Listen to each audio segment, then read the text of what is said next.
Hello every students, good evening. आज हम सभी लोग क्लास 11 का लेक्चर 13 डिस्कस करेंगे। लेक्चर 12 तक हम लोगों ने डिस्कस कर लिया था। इन्फ्लोरेसेंस की स्टार्टिंग किया था और वहाँ पर हम लोगों ने रेसिमोज इन्फ्लोरेसेंस के बारे में डिस्कस कर लिया था। 11th में हमने ये समझा था कि हम अब फ्लावर्स के बारे में डिस्कस करेंगे, यानी हम स्टेम, रूट्स और लीफ पढ़ चुके थे। और मार्फोलॉजी ऑफ फ्लावरिंग प्लांट में यानी पुष्पी पादपों की आकारिकी का जो चैप्टर था जो क्लास 11th में, इस पर हम लोग इन्फ्लोरेसेंस यानी फ्लावर के पोर्शन पर पहुंच चुके थे, जिसमें हमने लेक्चर 12 में ये डिस्कस कर लिया था कि रेसिमोज इन्फ्लोरेसेंस यानी आसिमाछी पुष्पक्रम क्या होता है। तो आइए हम इस लेक्चर की शुरुआत करते हैं। सबसे पहले ये जान लेते हैं कि आसिमाछी के बाद में हम नया इन्फ्लोरेसेंस यानी सासिमाछी इन्फ्लोरेसेंस, जिसे हिंदी में सासिमाछी और इंग्लिश में हम साइमोज इन्फ्लोरेसेंस कहते हैं, इसके बारे में हम अच्छे से डिस्कस करेंगे। थोड़ा सा हम आसिमाछी को समझाने यानी सासिमाछ को समझने से पहले सासिमाछी को, इसके पहले हम आसिमाछी इन्फ्लोरेसेंस के बारे में थोड़ा सा जान लेते हैं। मैंने आपको बताया था कि जब किसी प्लांट्स के अंदर जो स्टेम का पोर्शन है वहाँ पर धीरे धीरे यानी डेवलपमेंट भी होता रहे, यानी लेफ्ट और राइट साइड में फ्लावर का डेवलपमेंट होता रहे, समझने का प्रयास करिएगा, और वो आगे की तरफ डेवलप भी करता चला जाए। यानी मान लेते हैं कि यहाँ एक फ्लावर है, देन एक फ्लावर यहाँ डेवलप हो रहा था, देन एक फ्लावर यहाँ डेवलप हो रहा था, देन एक फ्लावर यहाँ डेवलप हो रहा था, एक फ्लावर यहाँ डेवलप हो रहा था, यानी नीचे से ऊपर की तरफ एपिकल बड का डेवलपमेंट भी हो रहा था। ठीक है, कक्षस्थ कलिकाओं का निर्माण हो रहा था और उनके लेफ्ट और राइट साइड में फ्लावर भी बन रहा था। तो इस प्रकार के इन्फ्लोरेसेंस को, पुष्पक्रम को हम सभी लोग रेसिमोज इन्फ्लोरेसेंस कहते थे, जो हम पिछले लेक्चर में पढ़ चुके हैं। अब हम आज जो सासिमाछी इन्फ्लोरेसेंस या जिसे हम मुख्य रूप से साइमोज इन्फ्लोरेसेंस कहते हैं, इसके बारे में समझ लेते हैं। जनरली सासिमाछी इन्फ्लोरेसेंस होता क्या है? सासिमाछी इन्फ्लोरेसेंस में मान लेते हैं कि कोई ये प्लांट का स्टेम है। इस प्लांट के स्टेम में जो मुख्य इसकी अग्रस्त कलिका होगी, यानी हम मान लेते हैं कि यहाँ पर एपिकल बड है, ये आपका स्टेम पोर्शन हो जाएगा, और इस स्टेम पोर्शन पर ये जो बड प्रेजेंट है लास्ट पोर्शन पर, दिस इज द एपिकल बड, ये एपिकल बड होगा, जिसे हम अग्रस्त कलिका कह सकते हैं। इस एपिकल बड में होगा क्या, जो लास्ट पोर्शन एपिकल बड पर होता है, यहाँ पर एक फ्लावर डेवलप कर जाता है। और जब ये फ्लावर डेवलप कर जाता है, समझिएगा, स्टेम के टिप वाले पोर्शन पर जहाँ पर एपिकल बड या जहाँ पर अग्रस्त कलिका होती है, इस अग्रस्त कलिका पर लास्ट टिप एंड पर जहाँ पर अग्रस्त कलिका है, यहाँ पर एक फ्लावर डेवलप कर जाता है, यानी एक पुष्प का निर्माण हो जाता है। जब यहाँ पर एक फ्लावर डेवलप कर जाता है, पुष्प बन जाता है, तो होता क्या है, अब इस स्टेम के पोर्शन से इस अग्रस्त कलिका का डेवलपमेंट नहीं हो सकता है। रेसिमोज में क्या होता था, इसके लेफ्ट और राइट्स की तरफ एपिकल बड डेवलप करती रहती थी और फ्लावर डेवलपमेंट होते रहते, और ऊपर की तरफ वह मूव करती चली जाती थी। जहाँ पर आपको ये भी बताया गया था कि वहाँ पर एक अग्राभिसारी अनुक्रम प्रेजेंट होता था, और जिसके कारण फ्लावर ऊपर की तरफ नए होते थे और नीचे की तरफ ओल्डेस्ट फ्लावर डेवलप होते थे। तो मैं यहाँ पर समझा रहा हूँ साइमोज इन्फ्लोरेसेंस, समझने का प्रयास करिएगा। तने के ऊपरी भाग पर एपिकल बड के प्रेजेंट होने के कारण एपिकल बड फ्लावर्स पुष्प के रूप में कन्वर्ट हो जाता है, जिसके कारण अब यहाँ पर कोई भी डेवलपमेंट नहीं होता है। होता क्या है कि जो यहाँ पर पुष्पाक्ष होते हैं, यानी जो फ्लावर्स को जोड़ने वाले मुख्य बिंदु होते हैं, पुष्पाक्ष होते हैं, इनकी जो लंबाई होती है अब वह रुक जाती है और उसमें वृद्धि व विकास नहीं होता है, यानी पुष्पाक्ष की लंबाई रुक जाती है, डेवलपमेंट नहीं हो पाता है।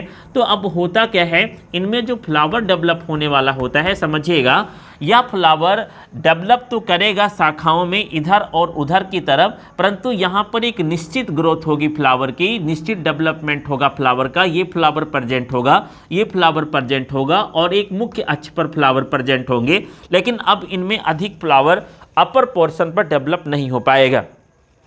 और साइमोज इन्फ्लोरेसेंस का मतलब ये है कि टिप पर एपिकल बड के फ्लावर में कन्वर्ट हो जाने के कारण यह पोर्शन अब ऊपर की तरफ नहीं डेवलप करेगा, जबकि इनकी शाखाओं से यानी जो ब्रांचेज निकलेंगी एपिकल बड से नीचे की तरफ, जहां पर नोड पोर्शन होगा, वहाँ पर कुछ फ्लावर तो डेवलप करेंगे और इनकी लंबाई में ग्रोथ नहीं हो सकती है।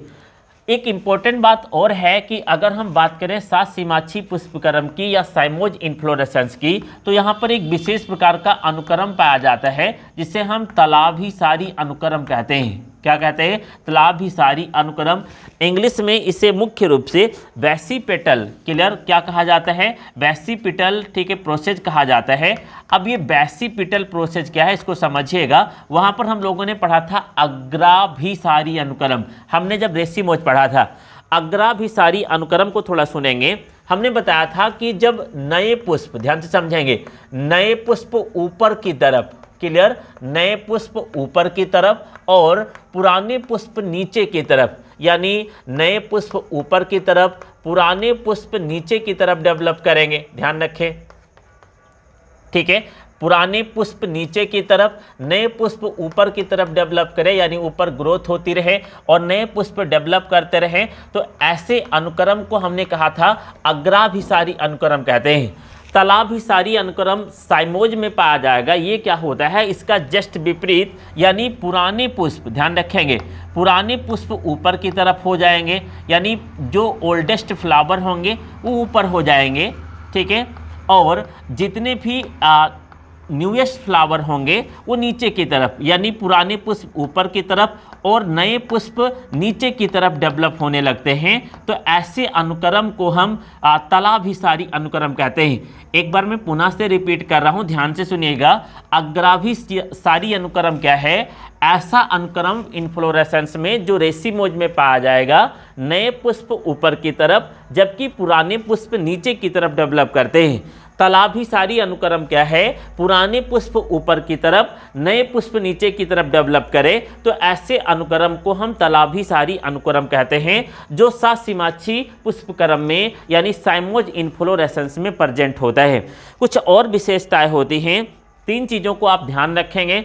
तलाभिसारी अनुक्रम मतलब पुराना पुष्प ऊपर, नया पुष्प नीचे। अग्राभिसारी अनुक्रम मतलब नया पुष्प ऊपर, पुराना पुष्प नीचे डेवलप करेगा।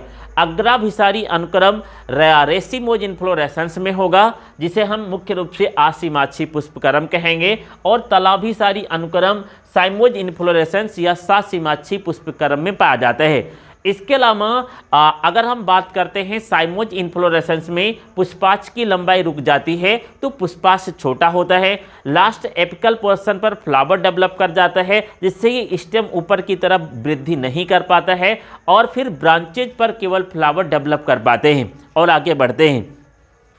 अगर हम बात करते हैं टाइप्स ऑफ रेसिमोज की, टाइप्स ऑफ साइमोज की, तो इनको तीन रूप में बांटा गया है। वैसे हम अगर देखें तो ये हमारे सिलेबस में है नहीं, तो हम यहाँ पर केवल एग्जाम्पल याद रखेंगे। साइमोज को तीन प्रकार से बांटा गए हैं। पहला जो साइमोज है उसे हम एकल साखी कहते हैं, एकल साखी सात सीमाक्ष, ध्यान रखेंगे। पहला साइमोज जो है उसे कहा जाता है एकल साखी सात सीमाक्ष। अगर हम दूसरे की बात करते हैं तो उसे हम कहते हैं युग्म साखी सात सीमाक्ष।